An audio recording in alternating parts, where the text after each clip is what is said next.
याद रखना महाराज श्री सुखदेव भगवान वर्णन करते हैं राजा परीक्षित राजा की इतनी बात सुनी मैया बैठ के रोने लगी। अब परमात्मा की लीला बड़ी विलक्षण है लोगों। माताओं काऊ के घर में न एक बिटिया न एक लड़का और काऊ के घर में तुम देखो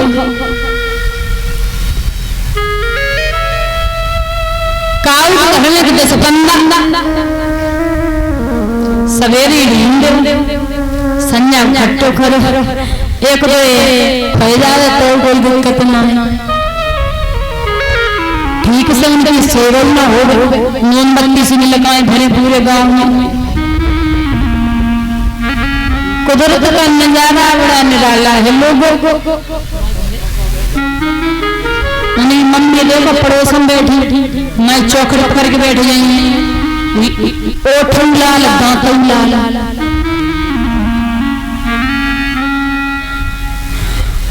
पड़ोसी ने घर में घुस जाएंगे लला कोई पता नहीं अगर घरे आइए तो सही ना आइए तो सही एक आधे हो जाए तो कोई दिक्कत ना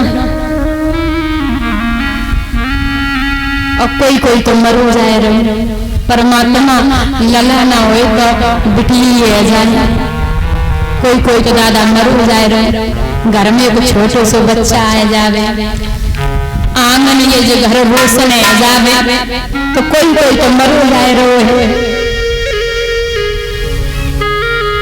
परमात्मा की लीला बड़ी निराली है। और दादा एक बात बता दूं पूरा जीवन बीत जाए इंसान का पूरी जिंदगी के 3 दिन ऐसे होते हैं जो हर एक प्राणी बहुत खुश रहता है अपार सब गम भूल जाता उस दिन। पहला दिन वो है शादी हुई कामिनी घर आई। माताओं सही बात है ना शादी होकर के कामिनी घर आए। और दूसरा दिन वो है दादा लला की शादी तो कलैया अपने घर में नाती आ जावे। जब घर में नाती आ जाए ना तो बूढ़े से दादा है उन्हें बड़ी तकलीफ है शरीर से 1 मिनट में खुश ना रहते। और जैसे ही सुनी घर में नाती आई हो सब गम भूल गई सब दुख भूलिए। अरे हमारे दुख नहीं सोए घर में नाती आई हो बहुत खुश है दादा। और तीसरा दिन वो है जब नाती की शादी होवे तब बड़ी खुशी होती है। जब खुद के बेटा की शादी करने जाओ तो बहुत खुशी होती है और नाती की शादी होवे दादा तो अपार खुशी होती है कि आज मेरे नाती को ब्याह हुए। तो हर एक इंसान के जीवन की बात कर रहे कि ये 3 दिन कैसे होते हैं। इन 3 दिनों में हर एक प्राणी बड़ा प्रसन्न होता है। कितनी भी चिंता हो कितनी भी टेंशन हो सब भूल जाता। जीवन के 3 दिन बड़े महत्वपूर्ण दिन है दादा हर एक प्राणी की बात कर रहे हैं। और याद रखना घर में जब तक एक छोटा बच्चा ना होवे तो घर शोभा नहीं देता। समय की बात कर रहे हैं कि समय पे घर में छोटा बच्चा होना बहुत जरूरी है। विद्वान लिखते हैं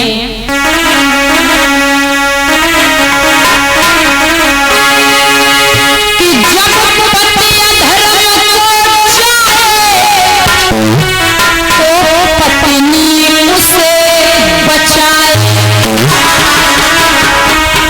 जब पत्नी लाज लुटाए उसे कौन बचाएगा उसे कौन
जिससे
याद रखना,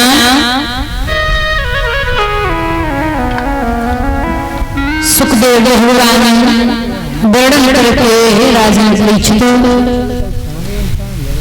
याद रखना दादा, राजा तान पात फूट फूट की भोई के घर में कोई संतान नहीं है।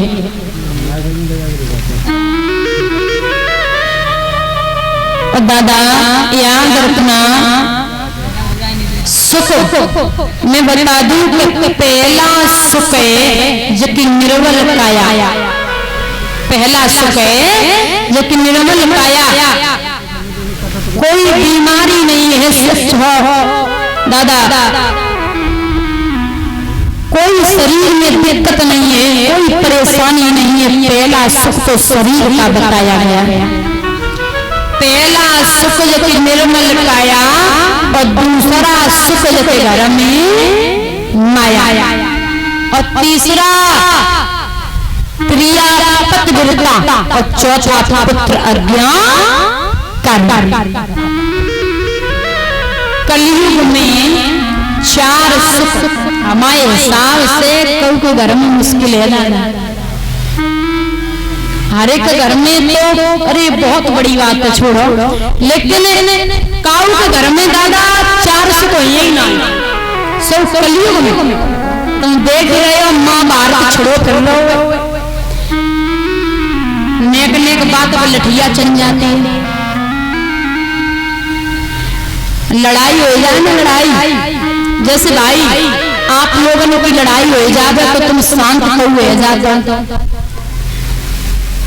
और माताओं की अगर लड़ाई हो जाए ना 10-15 दिन चिल्लाती,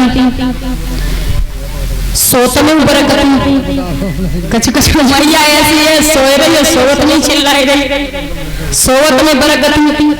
तुम लोग तो लड़ाई करके चुप पे गए, कोई दिक्कत ना है, और जिन्हें चैन नहीं पत 15 दिन, और कोई हम कहते एक महीना बाद आ जाए नेक बात छेड़ दे बस रामायण ने फिर डर ली,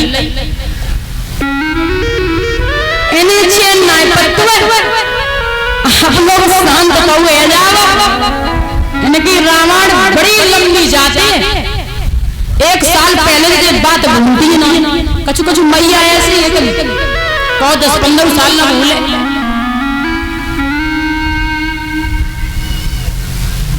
तो हमारे हिसाब से कलयुग में 4 सुख काऊ के घर में ना हो, शरीर से सुखी हो, घर में दौलत है, मान लिया स्त्री पतिव्रता है तो बेटा आज्ञाकारी नहीं है, और बेटा आज्ञाकारी है महाराज तो फिर घर में खटपटे। महिला प्रिया पतिव्रता है तो माया नहीं है, कोई काऊ से दुखी, कोई काऊ से दुखी, कोई काऊ से दुखी। यानी दादा ये संसार में कोई सुखी नहीं है। माताओं एक बात याद रखना दादा, ये जिंदगी संघर्ष की है, यहाँ हम तुम तो एक तुच्छ से इंसान हो, बहुत छोटे हो, यहाँ सुन ब्रह्म भूमि पे आया है, उसने भी कष्ट उठाए, परमात्मा भूमि पे आया है कृष्ण के रूप में, मानिए किसी में उन्होंने भी कष्ट उठाए हैं, हम तुम कहां से सुखी रहे, हम तुम कृष्ण आए कितना राज्य किया आपको पता, माँ की गर्भ में भगवान पैदा नहीं हो पाए और राज्य से घेरने लगे। माँ की गर्भ में भगवान ये ब्रह्म माँ की गर्भ में, और चारों तरफ से ताले बेड़ियां हथकड़ियां और राज्य से घेरे पड़े। तो यहाँ भूमि पर दादा सुन परमात्मा आया है, वो भी सुखी नहीं है।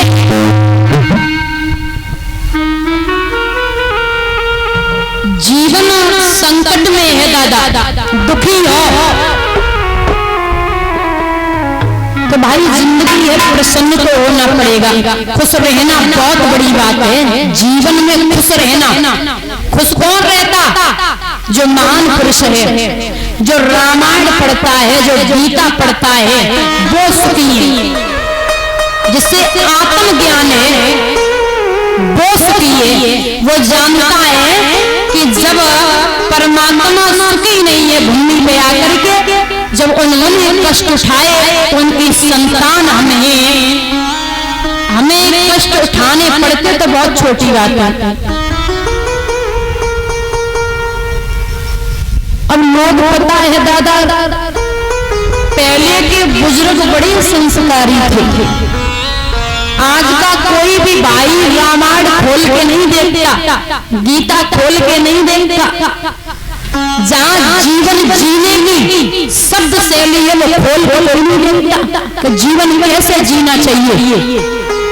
पहले के जो बुजुर्ग थे, कितना भी संकट आफत विपत आ जाए फिर भी जिंदगी बड़े अच्छे से व्यतीत कर जाते थे। अब आज का माहौल तुम देख रहे हो, नए नए भाइयों का वो है कि थोड़ा सा संकट आया, थोड़ी सी विपत्ति पड़ी तो दादा लोग मरने के लिए भगते। परिवार में, घर में पत्नी से लड़ाई हुई तो मरने को भाग दिए। भाई जिसमें जीवन जीने का तरीका है, जिन किताबों में उनको तुम आप कभी खोल के नहीं देखते हो तो जीवन तो आपका कैसा कटेगा। किताबों में सब कुछ लिखा है दादा, जीवन जीने का पूरा तरीका किताबों में लिखा है। कुछ भी मत पढ़ो, अपने जीवन में सिर्फ गीता पढ़ लो, फिर भी जीवन बहुत अच्छे से व्यतीत हो जाएगा। और जीवन में खुश रहना है तो घर में सुख शांति बहुत जरूरी है। जा घर में दादा सुख शांति होवे, उस घर में लक्ष्मी आती है हमेशा। एक सेठ जी थे दादा, एक सेठ जी तो उनकी 4 बहुएं थी। एक सेठ की 4 बहुएं, और सेठ जी का किसी से अच्छा व्यवहार नहीं था। सेठ जी बोलते थे कि मैं सेठ हूँ, मेरे पास बहुत दौलत है, धन है, हमें जरूरत ही नहीं है, हम काय कौन से व्यवहार करें। लोगों के घर में कोई दिक्कत परेशानी होवे तो सेठ जी घुमन न जावे, उनके दरवाजे ऊपर न जावे। सेठ जी को बहुत घमंड है कि हम कोई नहीं। सेठ जी को बहुत घमंड था दादा। तो लक्ष्मी ने देखो वारे सेठ जी बहुत घमंड हो रहा है तुम्हें, हमें पाई के और तुम्हें बहुत घमंड है। तो सेठ सोए रहे दादा, रात्रि में 11 बजे का टाइम लक्ष्मी आई, जवाब दिया सेठ जी। बोले हाँ हम तो जा रहे। बोले को तुम? बोले लक्ष्मी। सेठ जी आंख जोड़ के बोले तुम हमें छोड़ के नहीं जाइए, अगर तुम हमें छोड़ के चली गई तो कल से मैं कोई सेठ ना बोले, कल से मैं रोड पे आ जाऊंगा। तेरी वजह से लोग हमें सेठ बोलते हैं और तू हमें छोड़ के चली गई तो कोई सेठ ना बोले। लक्ष्मी बोली सेठ जी तुम्हारे पास हम 1 मिनट न रही, हम तुम्हें छोड़ के जा रहे। सेठ जी बोले तुम जाए तो रही हो, कुछ दे हो जाओ। कहा सही? बोले 1 वरदान दे जाओ, ज्यादा ना। बोले पूछो। बोले ऐसे ना पूछो, हमारे घर में 4 बहुएं, भाई 4 बहुओं से पूछ ले भी कि तुम्हें का चाहिए, तब हम तुम्हें कल बताइए आए। अब दादा सुबह गए और सेठ जी आंगन में पहुंचे, 4 बहुओं को इकट्ठो करो और जवाब दियो है बड़ी बहू से। जवाब दियो बहू बेटा तू हमें बता लक्ष्मी तो हमें छोड़ के जाइए रही, कल से लोग हमें फकीर कहेंगे।